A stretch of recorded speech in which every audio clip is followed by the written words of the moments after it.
Hey everybody, welcome back. It's Charlie. It's a Temple420 Bible study and Torah tour. Aromatherapy delivered fresh every day. An offering to Hashem of His marvelous idea, His plan, His plant, His planet. He planned it.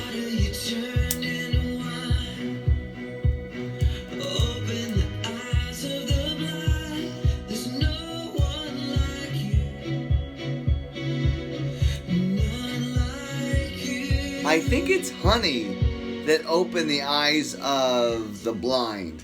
Jesus is the honey. Jesus is the Cannabis.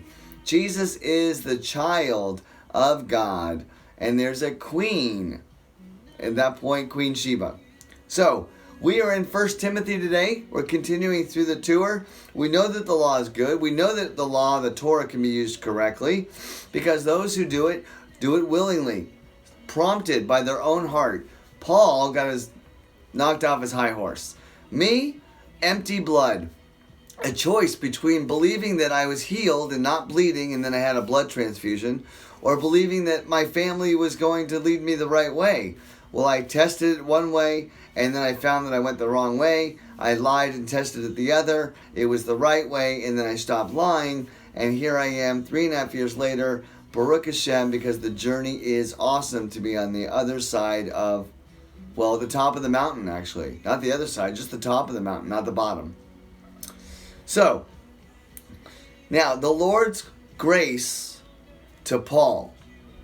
Okay. Oh, I'm sorry. Actually, before we get there, I want to go back over a couple things. The message was to the righteous and unrighteous, and the list of the unrighteous is long. It includes ungodly, sinful, unholy, irreligious, those who kill their fathers and mothers. Here's the thought behind that I have. If your body has cells, and I just heard a commercial say this morning, you have to feed your cells. Well, we're giving them hemp. They're totally happy. It's like the worm that eats the plant over Jonah. The plant is happy now. At that point, or the worm is happy. At that point, we need to offer the aroma as one of our commandments, but it pleases God, and it pleases Queen Sheba, the mom, the bosom, where the breast comes into play. Remember, it's a father-mother imagery, but there's a lion, there's an ox, it's just a lot of imagery, but we have to come down to the son, gets disciplined like any son would by his father. So with that, kind of hopefully that clears up that we're supposed to honor our father and mother, as the Ten Commandments say, by offering both of them. We prepare a food for them, and then they flip it, and they say, hey, we've got a feast waiting for you when you get up here. And it's like, okay, how long? How long, coach? All right, one more. We're good, thanks. All right, so now the other part was, and for whatever that list is, it is contrary, opposite to the sound doctrine. And when you hear sound doctrine, I've been told, no, that doesn't sound right to me. Now, what does sound right to you may not be right, but what sounds good to God is the pleasing aroma. Remember, Paul says, find out what pleases God.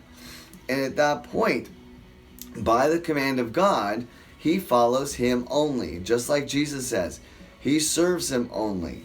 So we're really learning a lot about Paul, and even though he was this and that, he was then given, I'm sorry, I read on. But now blah, blah, blah.